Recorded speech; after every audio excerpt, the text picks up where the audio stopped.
Estudo do livro Roteiro, livro de Emmanuel, psicografia de Chico Xavier. Lição 32, colaboração. No livro Ave Cristo, ao descrever a igreja de Lyon, Emmanuel nos dá a notícia de como vivia aquela comunidade segundo os ensinamentos do Cristo. Informa que oravam para servir e não para receberem ou serem servidos. Decorridos quase 2000 anos, ainda verificamos que a religiosidade, em geral, está atrelada ao desejo de algo receber. Se a doença lhe visita, a ida ao templo religioso passa a ser obrigatória, seja qual for a denominação. As casas espíritas possuem atendimento constante, além do passe, indo desde uma simples conversa até procedimentos mais complexos de troca fluídica, atendendo aos que sofrem com as doenças do corpo e da alma. E nós? Qual a razão de procurarmos a religião em nossa vida? Qual o motivo que nos faz frequentar uma casa religiosa, um grupo de estudo ou um trabalho de caridade? O que vai em nosso coração e em nossa prece? Rogamos forças para servir ou realizamos petições e mais petições aos benfeitores espirituais, querendo que estes nos sirvam? Emmanuel traz na lição 32 do livro Roteiro reflexões sobre o assunto colaboração. Aproveitemos o ensejo para aprender e refletir. Em sua condição de movimento renovador das consciências, a nova revelação vem despertar o homem para o lugar determinado que a providência lhe confere, esclarecendo, acima de tudo, de que o egoísmo, filho da ignorância, responsável pelos desvarios da alma, é perigosa ilusão. Trazendo-nos a chave dos princípios religiosos, vem compelir-nos à observância das leis mais simples da vida, revelando-nos o impositivo de colaboração a que não conseguiremos fugir. O egoísmo é perigosa ilusão. Nos remete ao mundo voltado apenas para os nossos próprios interesses, incapaz de fazer o bem pelo bem, de fazer algo sem nenhum interesse pessoal envolvido. Esta afirmação é muito importante, porque não basta ser bom e correto moralmente. É preciso que estas ações sejam desinteressadas em proveito próprio. E sobre o tema nos ensinam os Espíritos. Questão 895. Posto de lado os defeitos e os vícios, acerca dos quais ninguém se pode equivocar, qual o sinal mais característico da imperfeição? O interesse pessoal. Frequentemente, as qualidades morais são como num objeto de cobre, a douradora que não resiste a pedras de toque.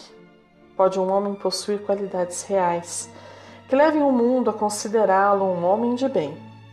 Mas essas qualidades, conquanto assinalem um progresso, nem sempre suportam certas provas e, às vezes, basta que se fira a corda do interesse pessoal para que o fundo fique a descoberto. O verdadeiro desinteresse é coisa ainda tão rara na terra que, quando se patenteia, todos o admiram como se for um fenômeno. O apego às coisas materiais constitui sinal notório de inferioridade, porque quanto mais se aferra aos bens deste mundo, tanto menos compreende o homem o seu destino. Pelo desinteresse, ao contrário, demonstra que encara de um ponto mais elevado o futuro. Sigamos em frente para bem compreender a lição. A vida pródiga de sabedoria em toda parte demonstra o princípio da cooperação em todos os seus planos. O verme enriquece a terra e a terra sustenta o verme. A fonte auxilia as árvores e as árvores conservam a fonte. O solo ampara a semente e a semente valoriza o solo. As águas formam as nuvens e as nuvens alimentam as águas. A abelha ajuda a fecundação das flores e as flores contribuem com as abelhas no fabrico do mel. Um pão singelo é a gloriosa síntese do trabalho de equipe da natureza. Sem as lides da sementeira, sem as dádivas do sol, sem as bênçãos da chuva, sem a defesa contra os adversários da lavoura, sem a assistência do homem, sem o concurso do moinho e sem o auxílio do forno, o pão amigo deixaria de existir. Um casaco inexpressivo é fruto do esforço conjugado do fio, do tear, da agulha e do alfaiate, solucionando o problema da vestidura. A natureza não existe apenas para fazer parte de nossa vida material, mas é um reflexo das leis que regem o universo, e observá-la muito nos ensina. A lição Ouvindo a Natureza, do livro Ideal Espírita, nos auxilia. Em todos os ângulos da vida universal, encontramos patentes os recursos infinitos da sabedoria divina. A interdependência e a função, a disciplina e o valor são alguns aspectos simples da vida dos seres e das coisas. Interdependência. A vida vegetal vibra em regime de reciprocidade com a vida animal. A laranjeira fornece oxigênio ao cavalo e o cavalo cede gás carbônico à laranjeira. Função. O fruto é o resultado principal da existência da planta. A laranjeira, conquanto possua aplicações diversas, tem na laranja a finalidade maior da própria vida. Disciplina. Cada vegetal produz um só fruto específico. Existem infinitas qualidades de frutos, todavia, a laranjeira somente distribui laranjas. Valor. Cada fruto varia quanto às próprias qualidades. A laranja pode ser doce ou azeda, volumosa ou diminuta, seca ou suculenta. Antes do homem surgir na superfície do planeta, vegetal, há muito, seguia as leis existentes.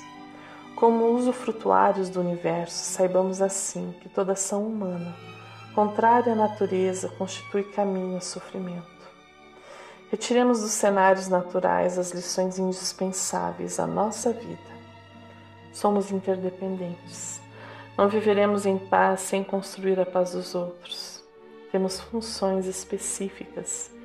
Existimos para colaborar no progresso da criação, edificando bem para todas as criaturas. Carecemos de disciplina. Sem método em nossos atos, não demandaremos a luz da frente. Somos valorizados pelas leis divinas. Valemos o preço das nossas ações, em qualquer atividade, onde estivermos. Fazemos parte da natureza, e esta percepção muda a nossa forma de agir em relação ao que nos cerca.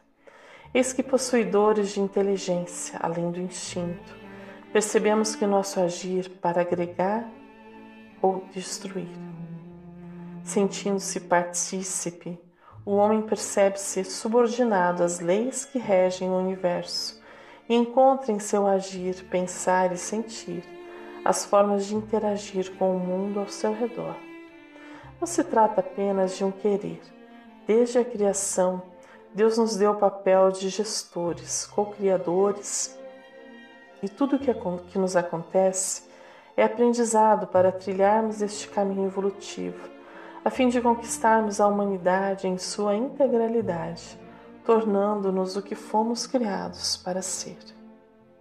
Caminhemos mais um pouco com a lição. Assim como acontece na esfera das realizações materiais, a nova revelação convida-nos naturalmente a refletir sobre a função que nos cabe na ordem moral da vida. Cada criatura é peça significativa na engrenagem do progresso. Todos possuímos destacadas obrigações no aperfeiçoamento do espírito. Temos aptidões que podem ser colocadas a serviço da humanidade e temos também inteligência para aprender coisas novas, agregando em nosso ser o conhecimento que alavancando o nosso progresso e também do mundo que nos cerca.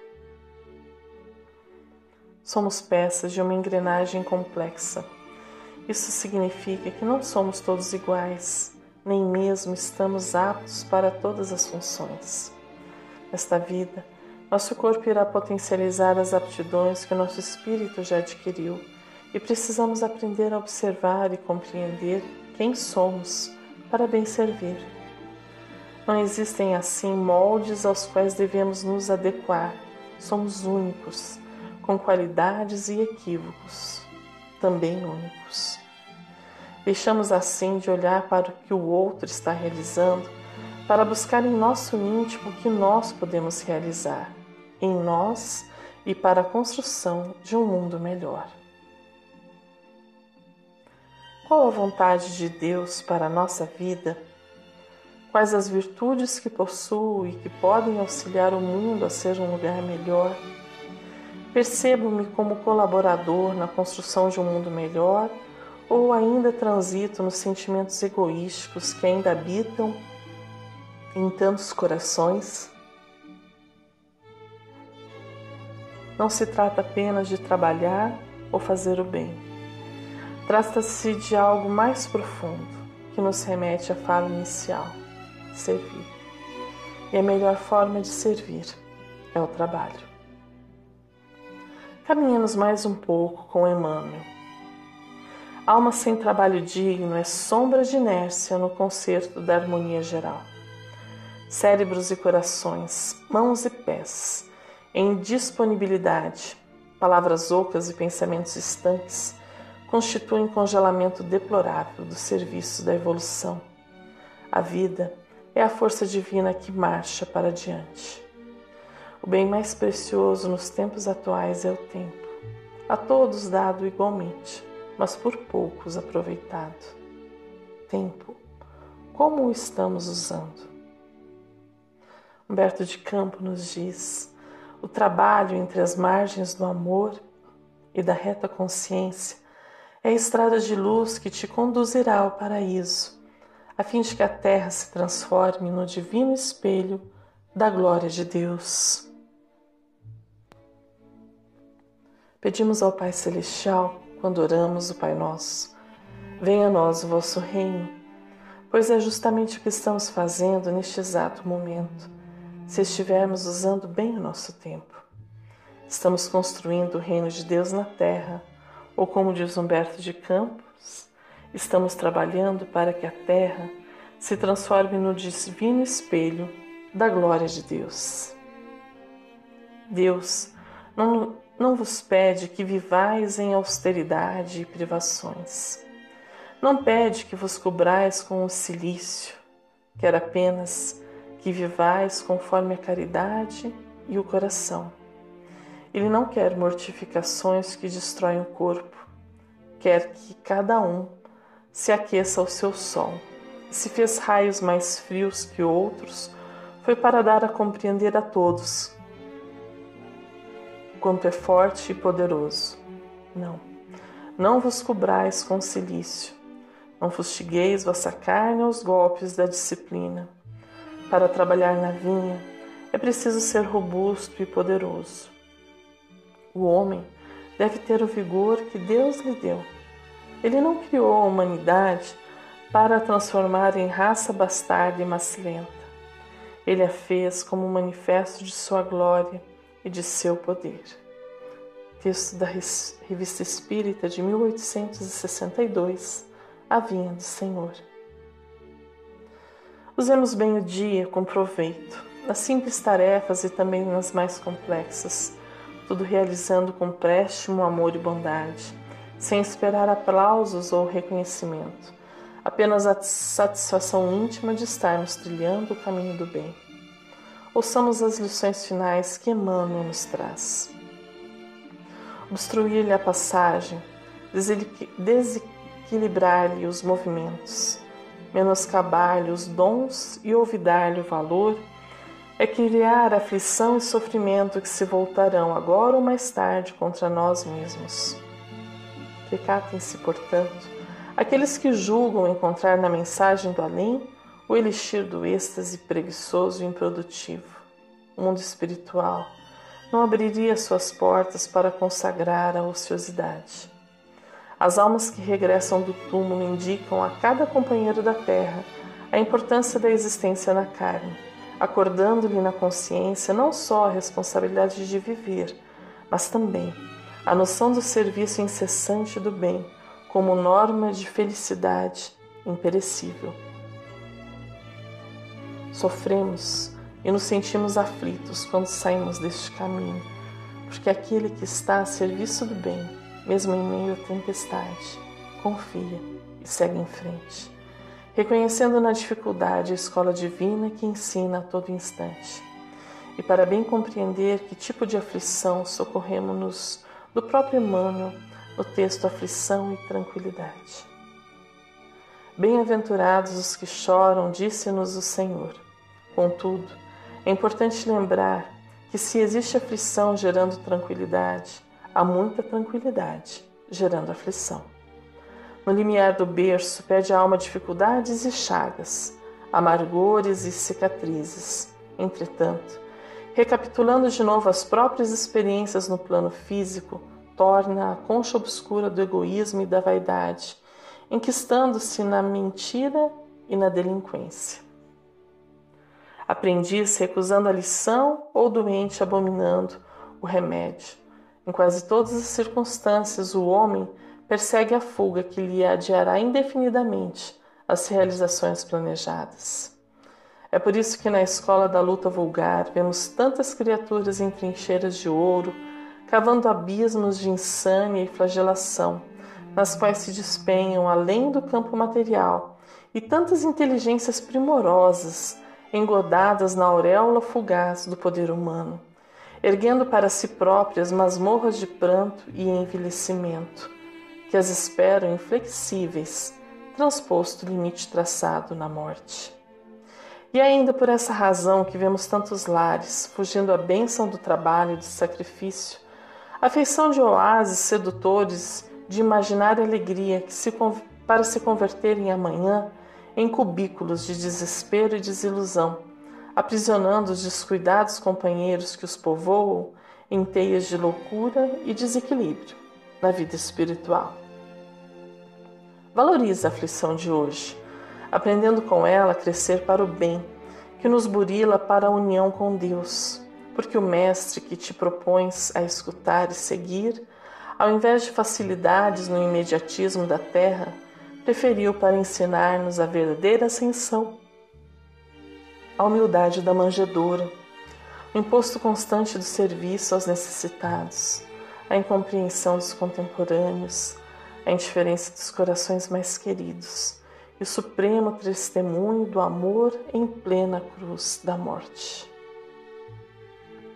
Encontremos nossa felicidade futura, semeando desde hoje com trabalho, alegria e muita fé, aproveitando o tempo que nos é concedido de forma útil e produtiva, sabedores de que de tudo daremos conta ao nosso Pai Celestial e também à nossa própria consciência.